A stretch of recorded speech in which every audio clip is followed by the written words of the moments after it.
YouTube podcast family, what's up, man? You already know Pays and Pays podcast here.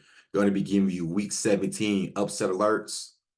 This segment has been pretty amazing since I started doing it. Like I said, kind of kicking myself in the foot that I didn't do this earlier in the season. But even better, we got it now going. You can check the last videos, man. We've been rolling.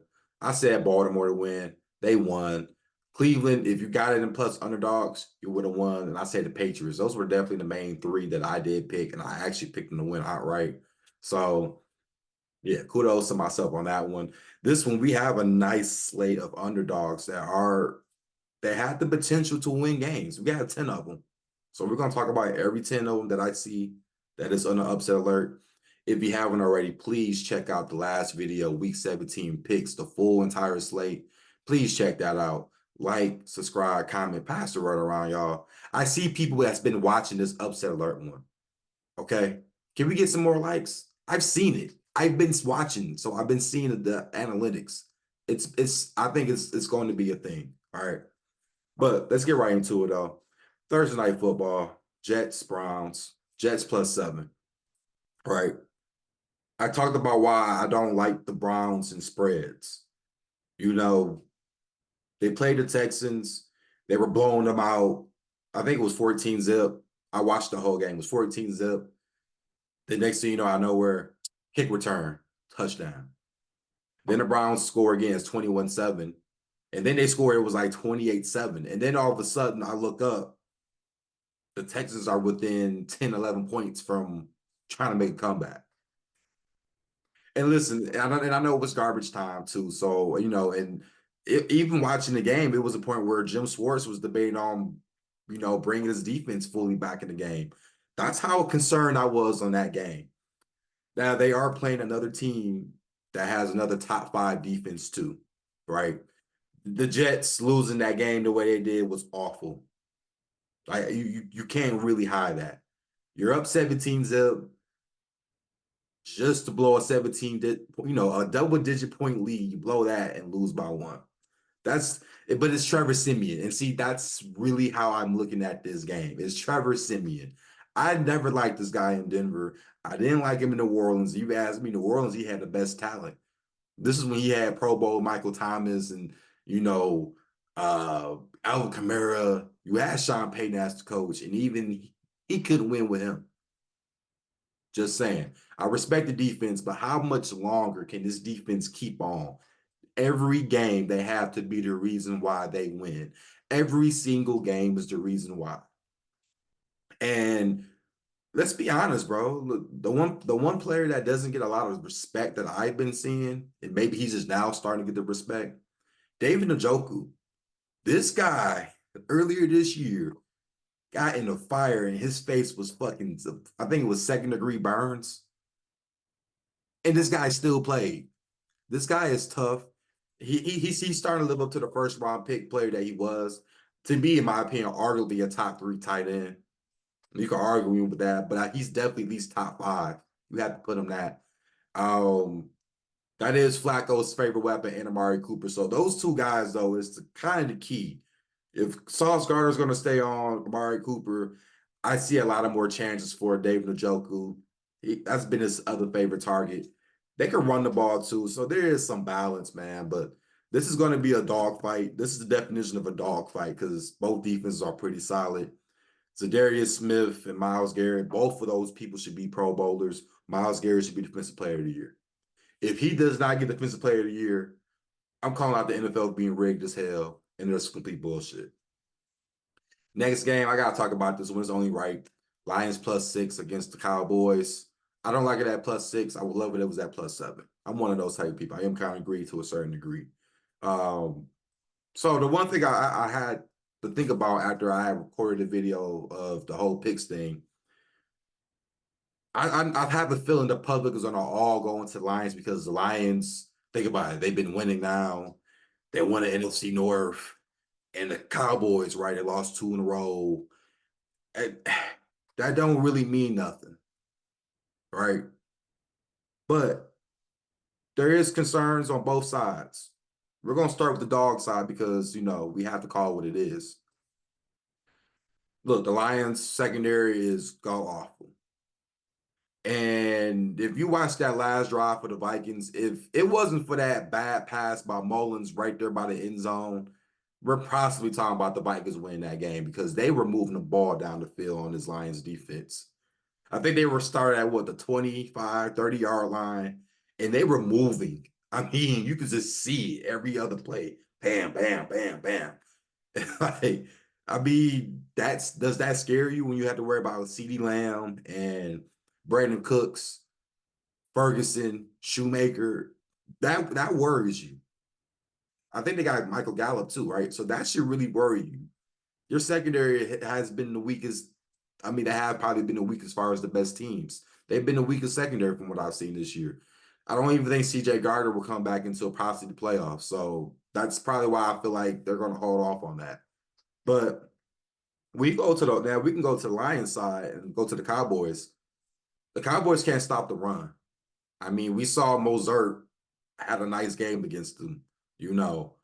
And we saw what Tyreek Hill did against them. They got to kind of do that with St. Brown. You got to kind of move him around.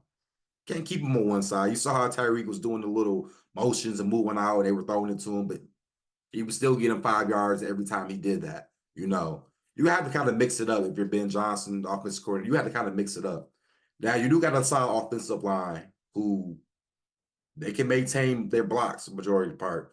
But how much can you maintain that when Michael Parsons is coming? Because even though they lost against the Dolphins Cowboys, Parsons still had some impact in that game. I watched it. Uh, so if I'm them, we're going with a lot of Chase, not Chase. Why did I say Chase? Jahmyr Gibbs. We're going with a lot of David Montgomery. That's what I will go on. Lean towards those guys because that will open up Sam Laporta, which I think this is a perfect matchup for him because you got what Vanden Bosch, whatever his name. I don't really care for him as a linebacker. He can't cover worth shit. I think that could be the guy. We know Parsons he's not a covering linebacker anyway. So I see that. You need to exploit that in different ways. Run the ball, play defense, hit him with a little play action fake to the tight end. Look, I think that's the way you have to beat the Cowboys. You know, it has to be throw to St. Brown on a 2-yard play, let him do the rest. I almost feel like that has to be the recipe because I mean this secondary for the Cowboys. I mean, I know Stephen Gilmore is older, but they have been getting a lot of yards last few games too. So it makes you wonder. But it's really up to Jared Goff, I believe, at this point too, right? Because with him, it determines if they win and lose this game on the offensive side of the ball. Next game, New England Patriots plus 11.5 against Buffalo. I mean, come on now. We saw Buffalo was easily better than the Chargers, and they let them come in that game. You know, division foes, man. Belichick is fighting for his coaching spot. Now I do believe with him, I heard the rumors. I don't know how true this is. I do believe he will have a choice. I do believe Robert Kraft probably be like, look, you can coach, or you can, but you got to get rid of GM spot. You can be a GM, but you can't be a coach because they're already saying Gerard Mayo is going to be the guy when it's the time. And I almost feel like, listen, to me with Belichick, bro, I don't think Belichick's a good GM. I mean, look what's been happening. You know, and shout out to Cam Newton, he talks about he's better than a lot of quarterbacks. Well, he's better than the Patriots quarterbacks they had. I mean, I kind of blame COVID season for taking him out because COVID took Cam Newton out. I don't think Cam Newton's been the same ever since. But enough of all of that, though. Let's go talk about right now. With this Bills team, this defense is just bad. This defense, they just lucky Josh Allen is on that team. Because if Josh Allen was on that team, they would have lost the Chargers. I'm sorry. You got to get Diggs involved. Why is Diggs hasn't done anything the last few weeks? You know, like these are things that I'm saying that's very troubling with this team because how is your number one receiver not even getting maybe close to about 4 or 5 catches a game? I'm just saying, and they are playing against a team who the Patriots have a good defense. You know, Ezekiel Elliott has been playing a little solid run the ball. You know, they still got Ron Stevenson, Hunter Henry. I think that's the best offensive player on the team for the Patriots is Hunter Henry because he's been showing out. So, you know, there is concerns when you have to play against this Pats team because this Pats team has been feisty, even though the record doesn't really show it. Next game, Giants plus 6.5. I mean, I don't know if we get DeVito. I don't know if we get Tyrod. So I think right now is an up in the air thing. But everyone would say, of course, West Coast team traveling to the East Coast.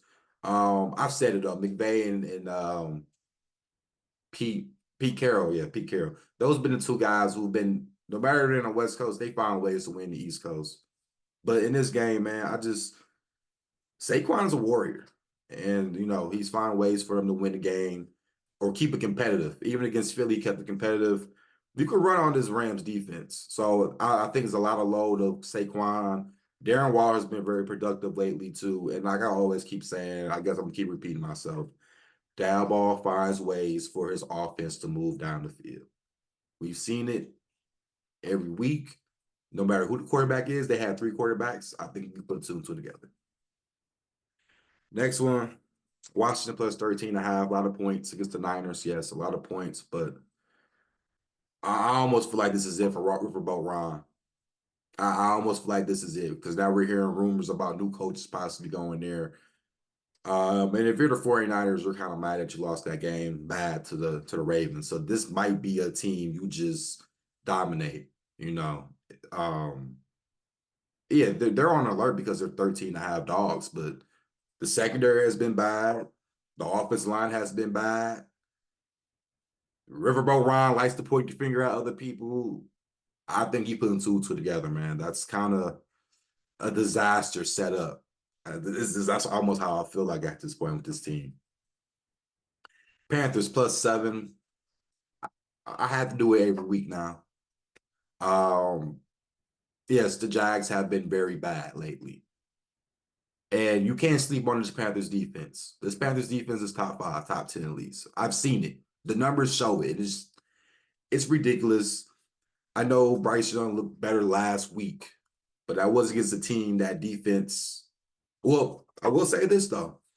The Jaguars don't have a good pass rush. So that makes me wonder. It makes me wonder because they don't have a good pass defense. But I mean, yet again, the Panthers don't have a good offensive line. You kind of wonder, right? Trevor Lawrence has to win this game, right? I mean, they've been with a 3-game losing skid, 3-game losing skid from what I'm saying. Well, at 4, right? The Bengals, the Browns, the Buccaneers. I feel like they're and the Ravens, so they lost 4 games in a row. This is a game. This is a desperation game. You know, 7 points. It's a lot, but it's really on a backdoor cover part for me. That's why I like the Panthers at plus 7. It's really the backdoor cover ratio because what if they do score a field goal and it's now 6 points? You know, I would tease the Jags down from -7 to pretty much a pick them if you think at 7. That's my idea if you're gonna like the Jags in this game. I feel like a lot of the public will probably go into the Panthers because they've been seeing that.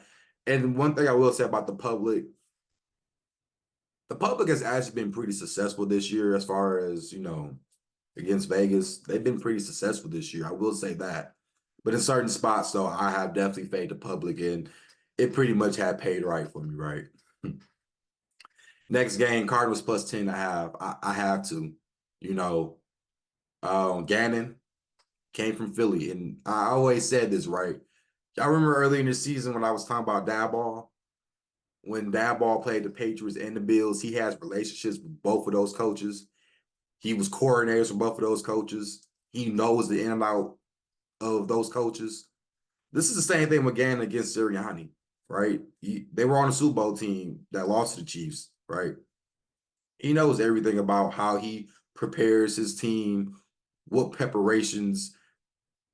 Listen, I think that comes into a play. I'm not saying they will win this game. 10.5 is a lot.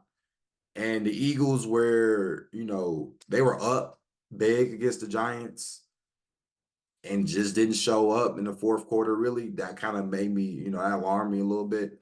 But the thing about the Cardinals that does alarm me, I've been saying this all year with them. They play tough from 1 through 3 quarters. When it's the fourth quarter, you almost have to hope that they have a lead. Or if they're down by 7, you have to hope they don't. That's just how this team is, man. It's like they show up the first 3 quarters and the fourth quarter is like, all right, we're gonna fall back. I think that's the big concern if we're gonna pick the +10 to have on the Cardinals because I do think they covered this game, but it's just that theory that I've been seeing this year with them, and they find ways to prove that wrong every time. Next game, Bengals +7. I mean, it goes to what I always say, right? Chiefs don't cover these big numbers. You know, Patty Mahomes now is starting to cry too much. I think that does get me. I think the lack of not having Tyreek Hill starting to show. Bellinemi's not there. I do think that is kind of what's making this team kind of sluggish because I mean, you know, I 17 points, 20 points. I'm used to seeing 35, 40 points on this team, you know. And the Bengals, man, they're gonna be feisty, man. That defense is actually pretty underrated, even though they don't get a lot of credit for it.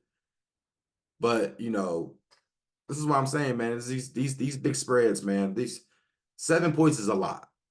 It is a lot. Now, like I said, tease the Chiefs down from 7 to make into a pick 'em. I think that would be another great play. If we do Jags and Chiefs and the teaser, I think you'd be pretty well on that. Next game, Chargers +5.5. The Broncos, I don't know. I don't think they even have a chance to make the playoffs now. I think it was like a 5% chance now after they lost.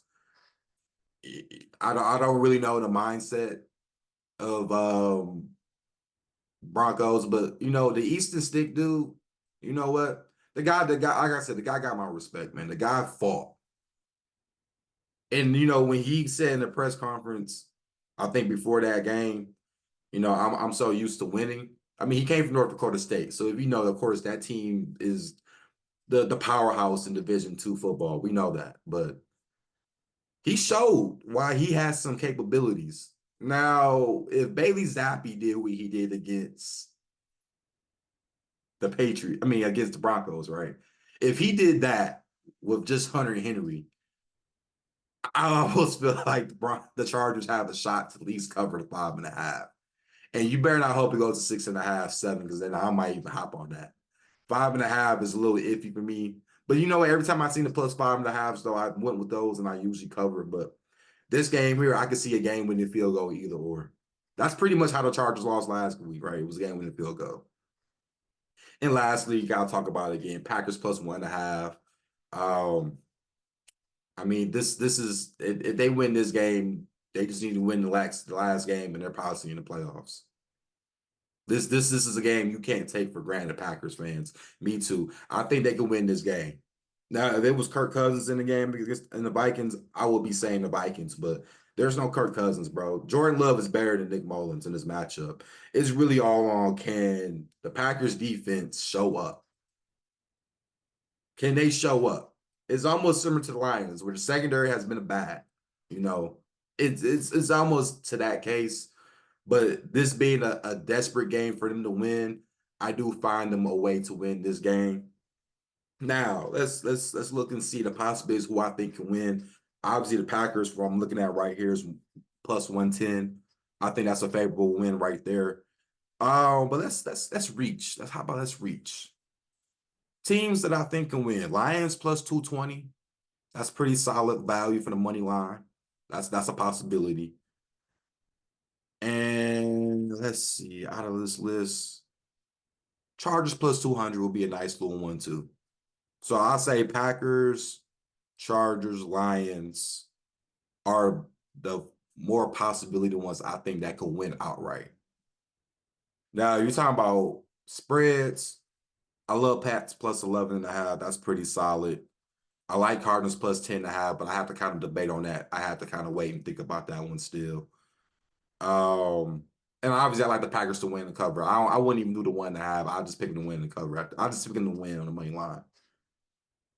So yeah, I wouldn't say the Pats is really the only real main underdog I like because they're double digits, but I mean they just have the better. They just have a better chance of covering, bro. You know, Washington 13.5. I'm iffy because, like I said, I think this team gave up on Riverboat Ron. That's just how I look at it. Panthers +7. That might be another one though. That is interesting because, like I said, the defense is pretty good. The defense is actually legit. It's just really, can Bryce Young throw 200 yards at least? There's times he throw for what, a buck 57. You're like, bro, you're number one overall pick. So it's really on the offensive side of that ball. But as always, guys, please like, comment, subscribe, pass the word around.